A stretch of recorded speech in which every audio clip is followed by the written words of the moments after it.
Technology పెరిగే కొద్దీ comfort పెరిగే మాటేమో కానీ చెడు ప్రభావాలు కూడా అంతే స్థాయిలో పెరిగే అవకాశం ఉంటుంది. శాస్త్రవేత్తల నూతన ఆవిష్కరణలతో మానవ మనుగడ కాలం మరింత పెరుగుతుంటే అదే టెక్నాలజీ మనిషి జీవిత కాలం ఎంత, ఏ రోజు చనిపోతారు అన్న విషయాన్ని ప్రపంచం ముందు ఉంచబోతోంది. అయితే దీనివల్ల ఎంతవరకు మంచి జరుగుతుంది, మనిషి ఆయుర్దాయం ముందే తెలిసిపోతే జరిగే పరిణామాలు ఎలా ఉండబోతున్నాయి, అసలు ఇది సాధ్యమేనా? ప్రపంచవ్యాప్తంగా వైద్యం, ఆరోగ్యం, ఫార్మా రంగాలలో డెత్ గురించి తెలుసుకోవటం చాలా అప్డేట్. మరి మనిషి 300 సంవత్సరాలు మనిషి మనుగడ కాలం మరింత పెంచవచ్చంటున్నారు శాస్త్రవేత్తలు. ఓకే, భవిష్యత్తులో మనిషి జీవితకాలం మరింత పెరగనుందా?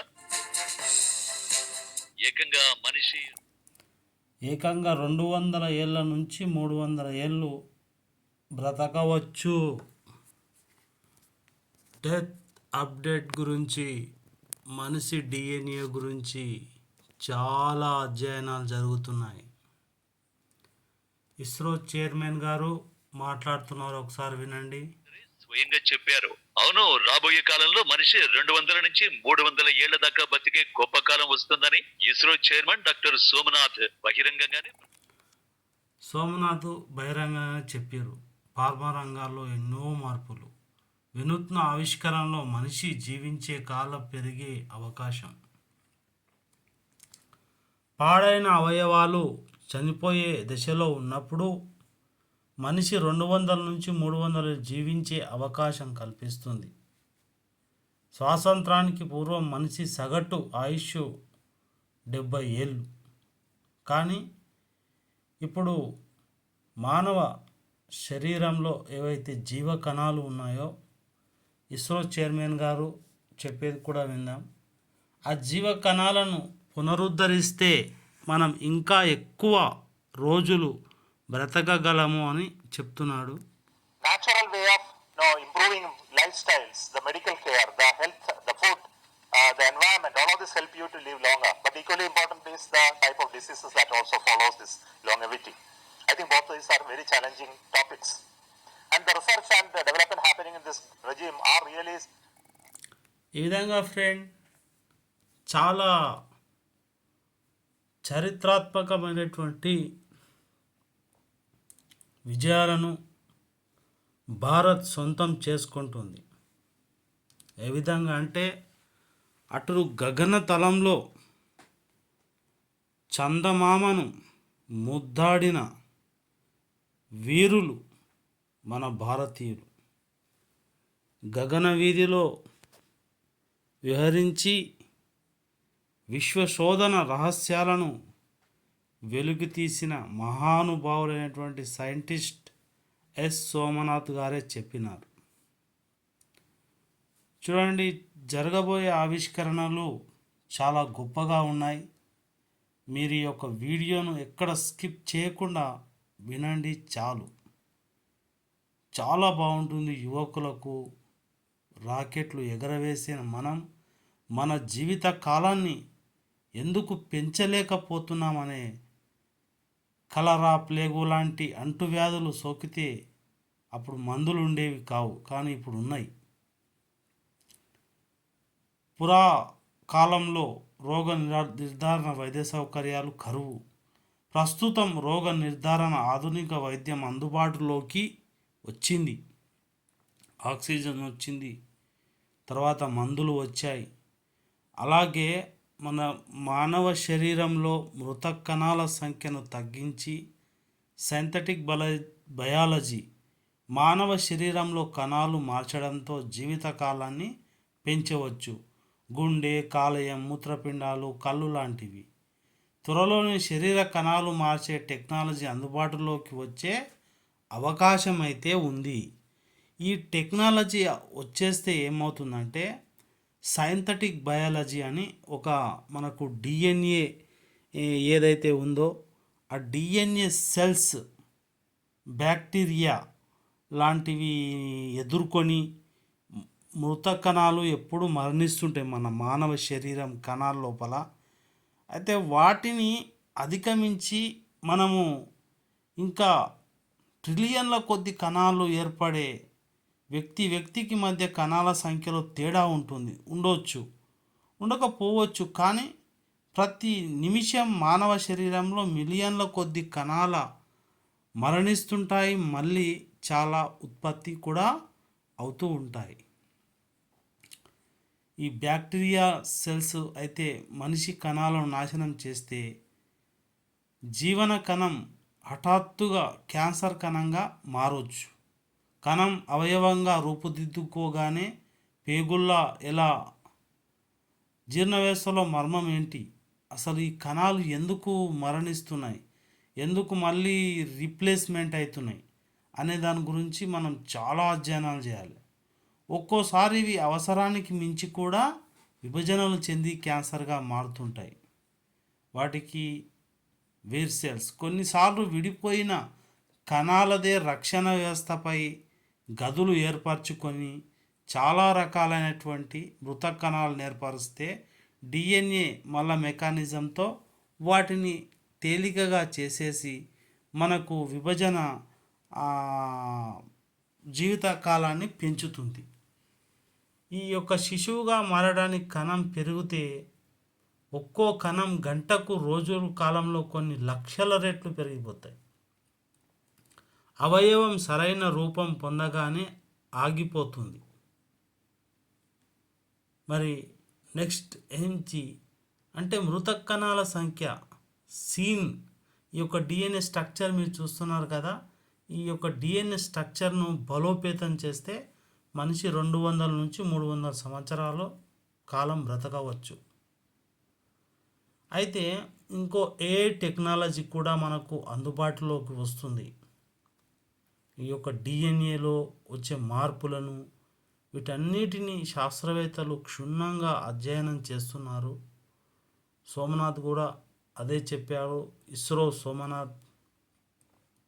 మరి ప్రపంచవ్యాప్తంగా వస్తున్న ఈ యొక్క గొప్ప మార్పు డిఎన్ఏ మానవ శరీరంలోని వయస్సు పెరిగే కొద్దీ సమాచార మార్పిడితో పొరపాట్లు జరుగుతుంటాయి. అవి సమాచారం కోల్పోతాయి. డిఎన్ఏ చెడిపోవడం వల్ల మూల కణాల పనితీరుపై ప్రభావం, కణాల పునరుద్ధరణ ప్రక్రియను దెబ్బతింటుంది. క్రోమోజోమ్ చివరకు అనే రక్షణ కవచం పోతుంది. వయసు మీద పడే కొద్దీ అరిగిపోయే సత్వం కలిగి ఉంటుంది. కాబట్టి పల్మనరీ ఫైబ్రోసిస్ అప్లోటిస్ చేస్తే మళ్ళీ మృత కణాలను మళ్ళీ రీప్లేస్మెంట్ చేయగలిగితే మనం వయసు పెంచవచ్చు. అంతే ఫ్రెండ్. శరీరంలో కొన్ని బాహ్య జన్యు ప్రక్రియలు అభివృద్ధి చేయాలి. సెల్స్ను మనము గట్టి ఏ కణం ఎలా ప్రవర్తించేదో ఆదేశాలు ఇస్తుంది. వయసులో పెరుగుదల జీవన విధానం కారణం. దానికి మనం దాన్ని బేస్ చేసుకొని ఈ యొక్క కణాలు అనేటివి దెబ్బతినడమో మరణించడమో జరుగుతుంది. కాబట్టి వాటికి బేసిక్ స్ట్రక్చర్స్ ఏమి ఇవ్వాలి అనేటటువంటిది పరిశోధన జరుగుతున్నాయి. అయితే వయసు పెరిగే కొద్దీ మృత కణాల సంఖ్య ఎక్కువ అవుతుంది. కళ్ళపొరలు వంటివి, రుగ్మతలు, చాలా చర్మ వ్యాధులు, ఎన్నో వ్యాధులు వస్తుంటాయి.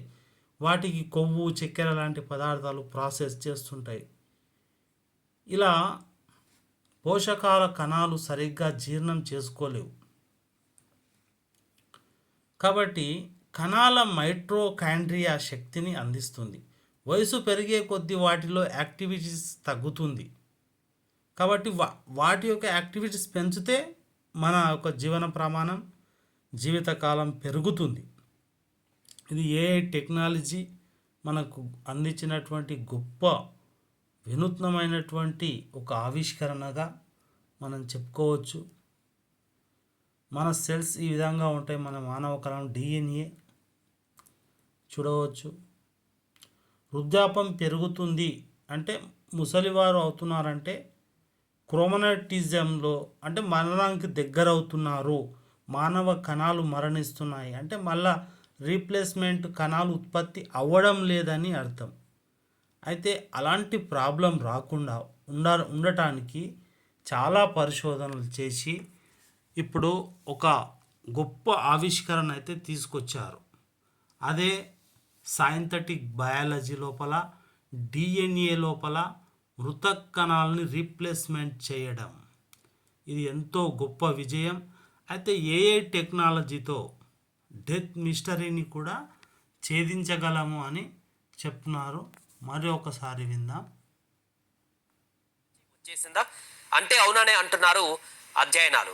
ఆర్టిఫిషియల్ ఇంటెలిజెన్స్ ద్వారా ఈ టెక్నాలజీ దాదాపుగా అందుబాటులోకి వచ్చినట్లు విదేశీ శాస్త్రవేత్తలు ప్రకటించారు. అయితే మనిషి ఎప్పుడు చనిపోతాడు అని తెలిస్తే జరిగే పరిణామాలను తలుచుకుంటేనే ఒకంత భయం వేయకమానదు. ఈ మధ్య కాలంలో ఎవరి నోట విన్న ఆర్టిఫిషియల్ ఇంటెలిజెన్స్ అనే పదమే వినిపిస్తుంది. చూసారా, ఈ యొక్క ఆర్టిఫిషియల్ ఇంటెలిజెన్స్ అంటే కృత్రిమ మేధస్సు. దీన్ని ఏఐ అంటే కూడా అంటారు.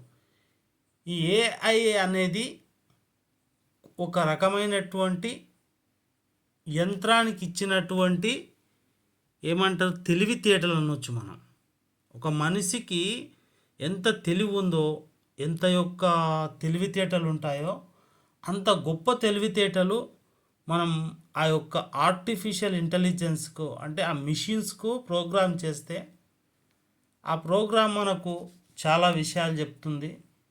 అలాగే మనిషి ఎప్పుడు చచ్చిపోతాడు, ఎప్పుడు బ్రతికుంటాడు, మనం ఇంకా ఎక్కువ కాలం జీవించగలం అనే విషయాలు కూడా చెప్తున్నారు. సోమనాథ్ గారి కొన్ని అమూల్య విషయాలు విందాం. And many of the decisions that you take, human beings take, will be taken by AI-driven engines, which lacks only one element than the human being, is the conscience.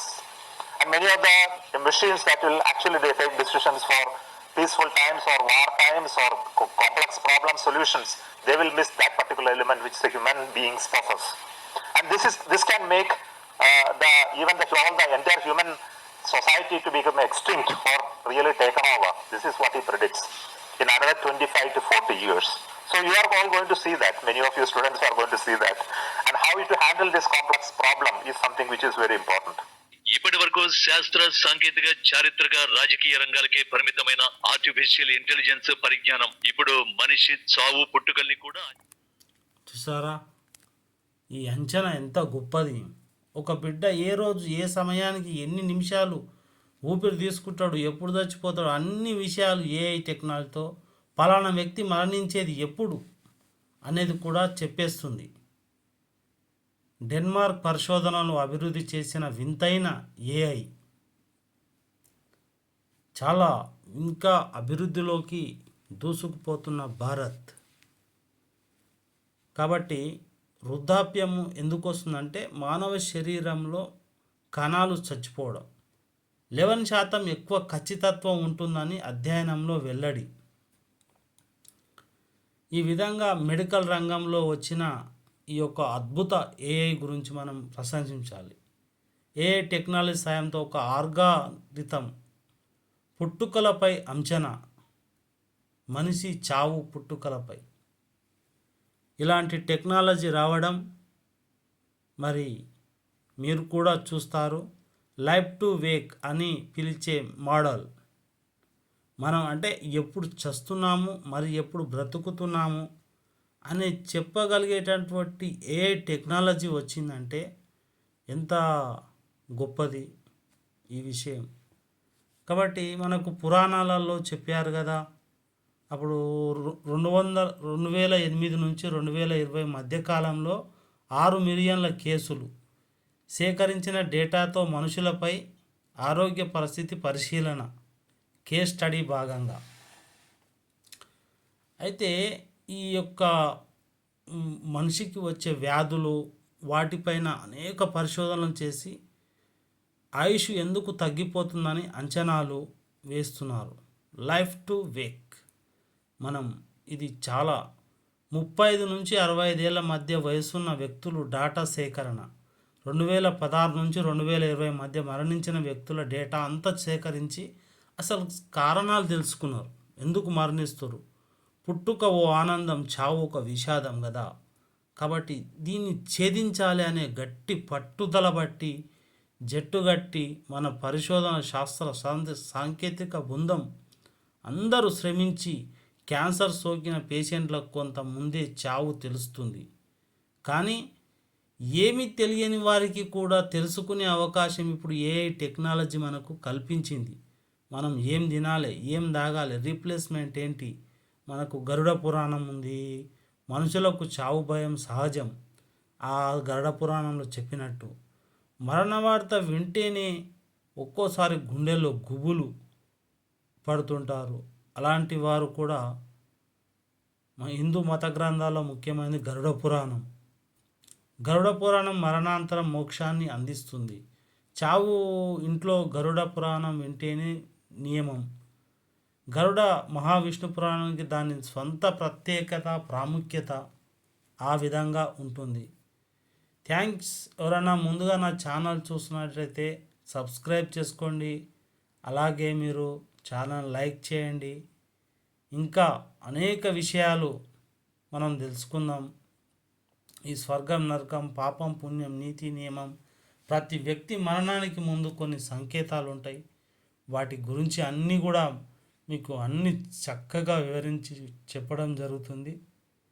Like చేయండి, సబ్స్క్రైబ్ చేసుకోండి. ఇంతసేపు చూసినందుకు కూడా thanks, ధన్యవాదాలు. Okay.